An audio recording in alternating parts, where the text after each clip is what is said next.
नमस्कार, देवभूमि दिन भर देख रहे हैं आप और मैं हूं आपके साथ आशीष प्रमोद गोस्वामी। तो विकास नगर में विजय संकल्प यात्रा में सीएम पुष्कर सिंह धामी ने शिरकत की। इस दौरान मौके पर जनता की भीड़ को देखकर लोगों को धन्यवाद दिया और कहा कि मेरा जिस गर्मजोशी के साथ स्वागत किया गया है उससे मैं अभिभूत हूं। मैं आप सभी का शीश झुकाकर अभिनंदन करता हूं। इसके बाद सीएम ने झबरेड़ा विधानसभा में विभिन्न विकास योजनाओं का लोकार्पण और शिलान्यास किया है। सीएम धामी ने बताया कि पीएम ने कहा था कि आने वाले दशक उत्तराखंड का दशक होगा और इस विजन को साकार करने के लिए हम 10 साल का रोड मैप बनाकर उस पर काम भी कर रहे हैं। बता दें कि इस विजय संकल्प यात्रा में सीएम के साथ केंद्रीय मंत्री नरेंद्र सिंह तोमर भी मौजूद रहे।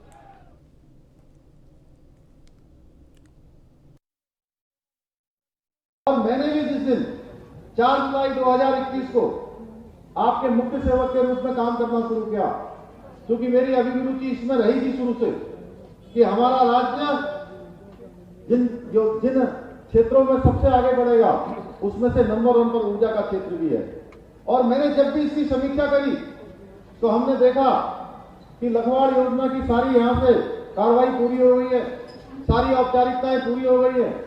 भारत सरकार की कैबिनेट कमेटी से उसको संस्तुति प्राप्त होनी है।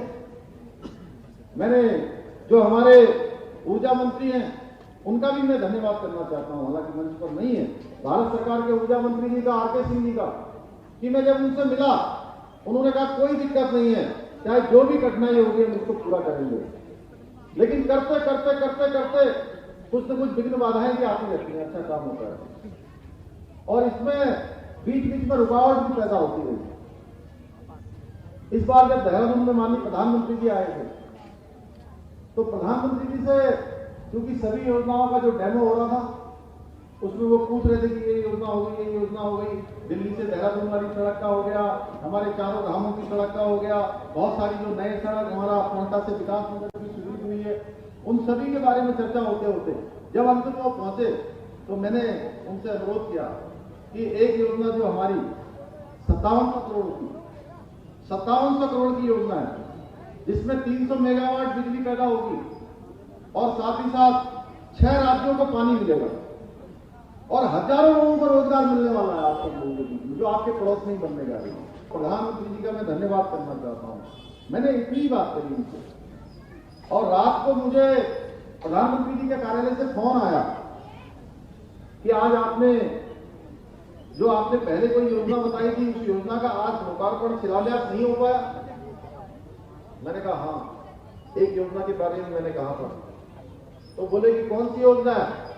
मैंने कहा लखवाड़ योजना है। तो मैं सच बताऊं कि 4 या 5 दिन के अंदर भारत सरकार की कैबिनेट कमेटी ने उसको संस्तुत कर दिया और माननीय प्रधानमंत्री जी ने हल्द्वानी के कार्यक्रम में उसका शिलान्यास कर दिया।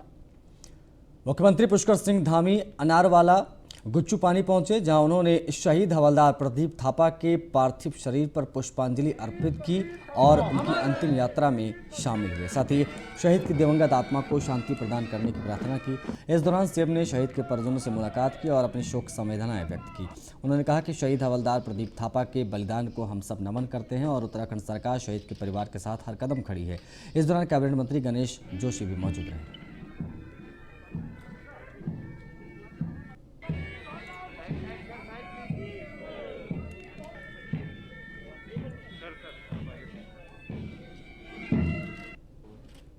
बड़ा हम लोगों को सबको बड़ा दुख है।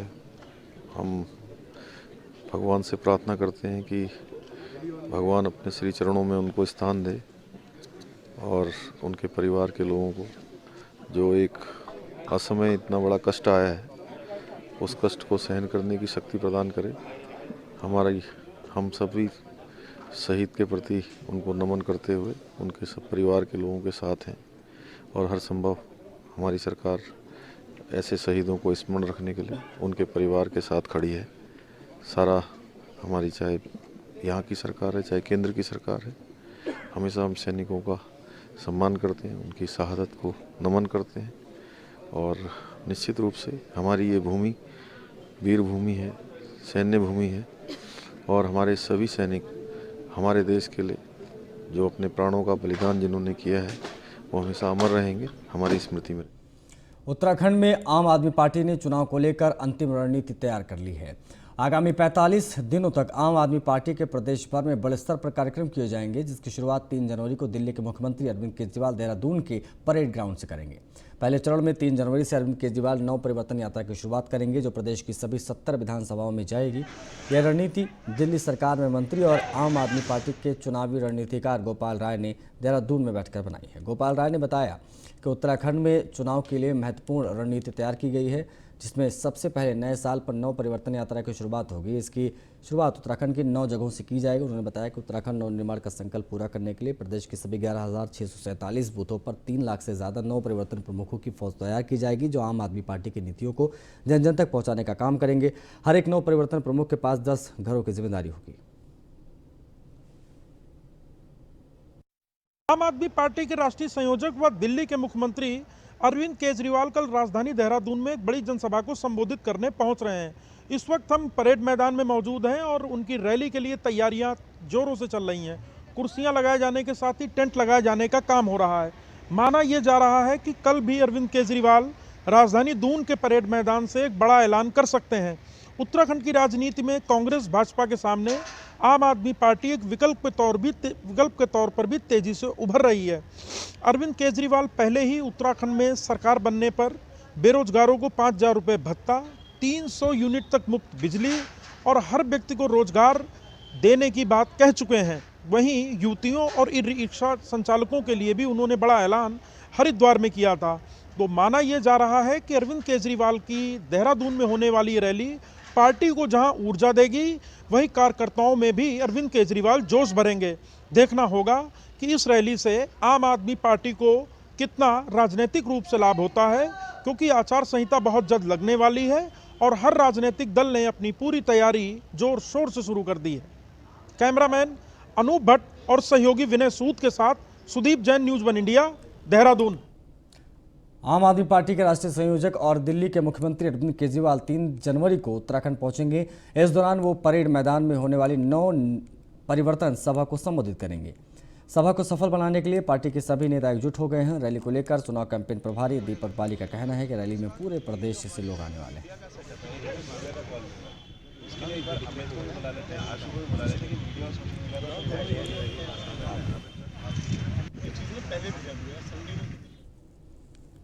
देखिए, ऐलान का तो जब केजरीवाल जी आते हैं तो वही करते हैं और वही बताते हैं कि जो वो घोषणा करेंगे, लेकिन घोषणा जरूर होगी कुछ ना कुछ और गारंटी ज़रूर आएगी कोई ना कोई। जिस तरीके से उन्होंने पिछले दौरों में हमेशा एक गारंटी की बात की है, हर बार ऐसा ही कुछ और होगा। दूसरा, संख्या की बात यह है कि लग रहा है उसी पर डिस्कस कर रहे हैं और विजिट कर रहे हैं, क्योंकि लग रहा है कि मैदान छोटा पड़ सकता है, क्योंकि उत्तराखंड की जनता जो है परिवर्तन के मूड में है और जहाँ जहाँ पर भी पार्टी के कार्यक्रम चल रहे हैं जनता अपनी पूरी संख्या के साथ पहुंच रही है। आगामी विधानसभा चुनाव के मद्देनजर सभी राजनीतिक पार्टियां दमखम से तैयारियों में जुटी हैं। साथ ही राजनीतिक दलों के राष्ट्रीय नेताओं का दौरा भी लगातार जारी है। इसी क्रम में दिल्ली के मुख्यमंत्री अरविंद केजरीवाल 3 जनवरी को उत्तराखंड दौरे पर आ रहे हैं। हालांकि इस दौरे के दौरान केजरीवाल न सिर्फ आम आदमी पार्टी के नेताओं को मनोबल बढ़ाएंगे, बल्कि जनसभा को भी संबोधित करेंगे। जनसभा के दौरान केजरीवाल जनता से जुड़े तमाम बिंदुओं को उठाएंगे और जनता से अपील करेंगे कि आगामी चुनाव में वह आम आदमी पार्टी की सरकार बनाने में मदद करें। देखिए, कल इस नई राजनीति के प्रणेता और आम आदमी की क्रांति के ध्वजवाहक हमारे राष्ट्रीय नेता और सर्वोच्च नेता माननीय अरविंद केजरीवाल जी की देहरादून में रैली है।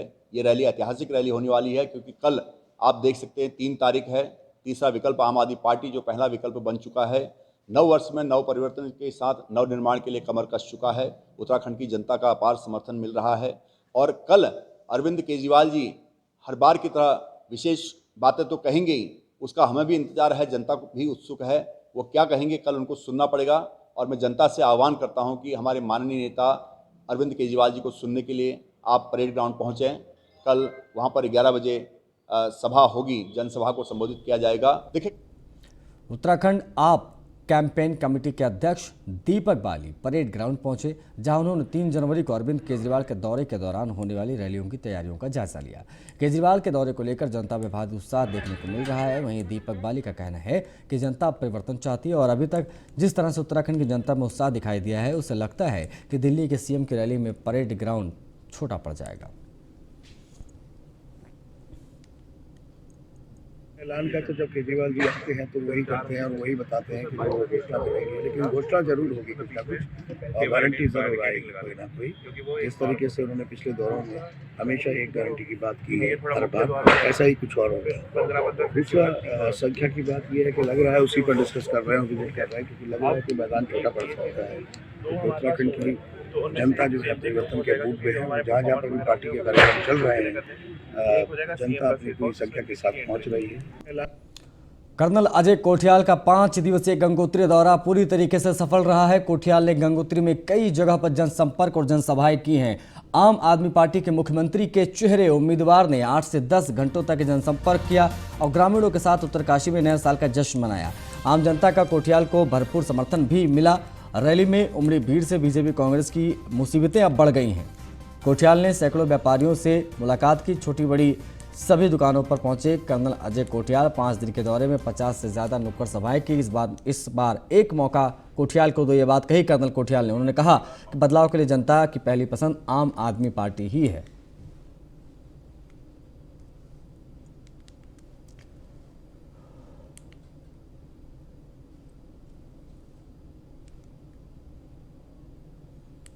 हरिद्वार स्थित राम वाटिका में बीजेपी ने अनुसूचित मोर्चा महासम्मेलन का आयोजन किया और आगामी चुनाव को देखते हुए अनुसूचित जाति के लोगों को लुभाने का प्रयास भी किया। कार्यक्रम में बीजेपी के राज्यसभा सांसद उत्तराखंड प्रभारी दुष्यंत कुमार गौतम मुख्य अतिथि के रूप में मौजूद रहे। साथ ही प्रदेश अध्यक्ष मदन कौशिक समेत अनुसूचित जाति के लोग भी कार्यक्रम में शरीक होने पहुंचे। विधानसभाओं में भी इसी प्रकार का आयोजन कर रहे हैं। आज हरिद्वार विधानसभा का था। बहुत भारी संख्या में हमारे अनुसूचित भाई, नौजवान साथी, मित्र, हमारी बहनें बहुत भारी संख्या में आए। नौजवान साथियों में बड़ा उत्साह है। मेरे साथी हमारे कार्यवाहक अध्यक्ष जी खड़े हैं, हमारे 3 और अध्यक्ष खड़े हैं। सभी लोग, हमारे सारे पार्षद बहुत मेहनत के साथ काम किया। तो मैं सभी को बधाई, शुभकामनाएं देता हूँ और निश्चित रूप से एक बहुत भारी मात्रा में लोगों को आने को बहुत बहुत बधाई। देहरादून में कांग्रेस को बड़ा झटका लगा है। 2 बड़े दिग्गजों ने कांग्रेस छोड़कर भारतीय जनता पार्टी का दामन थाम लिया है। प्रतापनगर से राजेश्वर पैन्यूली ने बीजेपी ज्वाइन की। नैनीताल से कांग्रेस नेता हेम आर्य भी बीजेपी में शामिल हो गए। संजीव आर्य की कांग्रेस में वापसी से समीकरण बिगड़ सकते हैं। सांसद नरेश बंसल और बीजेपी नेता ज्योति प्रसाद गौरोला ने पार्टी छोड़ी।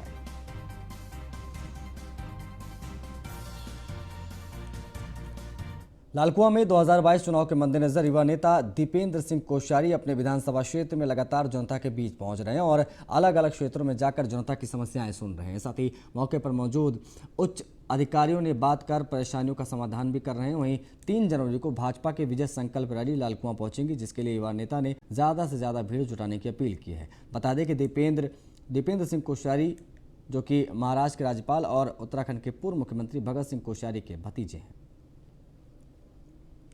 जनता पार्टी के द्वारा जो सफलतम उनके पूर्ण 5 साल है वो हमारे पूरे होने जा रहे हैं। पब्लिक का, जनता का भरपूर सहयोग, भरपूर समर्थन भारतीय जनता पार्टी को मिल रहा है और इसका जो साक्षात मैं तो सबूत ही बोलूँगा, जो भी 2 दिन पहले हमारी परसों मोदी जी की जो रैली हुई है उससे तो ये सिद्ध हो चुका है कि जनता का हमें पूर्ण समर्थन मिल रहा है और आने वाले समय पर भारतीय जनता पार्टी की भारी बहुमत की सरकार आने जा रही है। देहरादून के परेड ग्राउंड में साइकिल यात्रा का आयोजन किया गया। इस दौरान मेयर सुनील उनियाल गामा और डीजीपी अशोक कुमार परेड मैदान में पहुंचे, जहां उन्होंने खुद साइकिलिंग की और इसका शुभारंभ किया। इस मौके पर डीजीपी अशोक कुमार ने कहा कि साइकिल चलाने से किसी भी तरह का प्रदूषण नहीं होता है, हमारी हेल्थ बनी रहती है। उन्होंने कहा कि मशीन से निकलने वाली ऊर्जा से पूरा एनवायरनमेंट खराब होता है, इसलिए साइकिलिंग ज़्यादा से ज़्यादा करनी चाहिए। बहुत ही ज़्यादा एनवायरनमेंट फ्रेंडली है और इसमें पूरी तरह से जो है किसी भी तरह का प्रदूषण नहीं होता है। और दूसरी सबसे बड़ी बात है, हमारी हेल्थ बनी रहती है, क्योंकि हम अपने शरीर की ऊर्जा यूज करते हैं तो हमारी हेल्थ बनी रहती है। नहीं तो हम मशीन की ऊर्जा पर डिपेंडेंट होते हैं।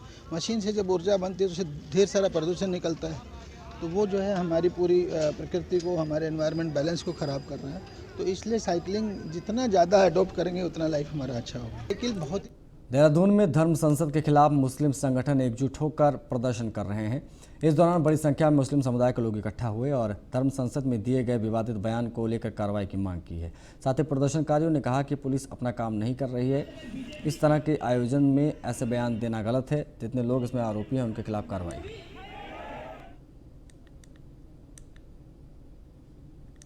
की वजह यह है कि पुलिस इस समय सरकार की दलाल बनी बैठी है और सरकार के एतबार से काम कर रही है। जिस संविधान की पुलिस ने कसम खाई थी वो काम पुलिस नहीं कर रही है। अब हमने देखा, नेशनल चैनल्स पे इस बात को देखा, पुलिस का एक इंस्पेक्टर आरोपियों के पास जा रहा है और ठाके लगा के हंस रहा है और वहाँ पर एक डकैत पुलिस को ये कह रहा है, एसएचओ को ये कह रहा है निष्पक्ष जांच नहीं करेगा, हमारा लड़का है, हमारी बात करेगा। और उसके बावजूद एसएसपी हरिद्वार की तरफ से, पुलिस मुख्यालय की तरफ से उसके ऊपर कार्रवाई ना होना ये शर्मिंदा करने वाली बात है और निंदनीय घटना है।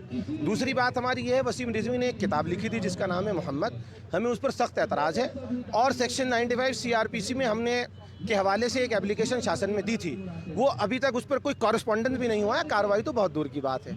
ये हमारी दूसरी मांग है। तीसरी मांग हमारी ये है, धर्म संसद में, शर्म संसद में इन लोगों ने इसको हिंदू राष्ट्र बनाने की बात करी, जो कि section 121 of the IPC Indian penal code section 124 इसकी अगेंस्ट है। की वजह यह है, देहरादून में सीएम पुष्कर सिंह धामी ने कोरोना और ओमिक्रॉन को लेकर कहा है कि सरकार इसके लिए लगातार काम कर रही है। साथ ही उन्होंने कहा कि प्रदेश में 15 से 18 साल तक के बच्चों को टीकाकरण की योजना की तैयारी कर ली गई है। उन्होंने कहा कि सभी संबंधित विभागों के प्रयासों से हम कोविड-19 की पहली और दूसरी लहर का सामना करने में सफल हुए थे। उन्होंने कहा कि नए वेरिएंट ओमिक्रॉन का प्रभाव धीरे धीरे बढ़ता दिख रहा है। इसके लिए सभी अस्पतालों में प्रभावी व्यवस्थाएं कर ली जाएं, इसे गंभीरता से लेने की जरूरत है। साथ ही उन्होंने रेलवे स्टेशन, हवाई अड्डों पर राज्यों के बाहर से आने वाले लोगों की जांच कराने के लिए निर्देश दिए कर रहे हैं। इसके साथ साथ जो 18 साल के बच्चों का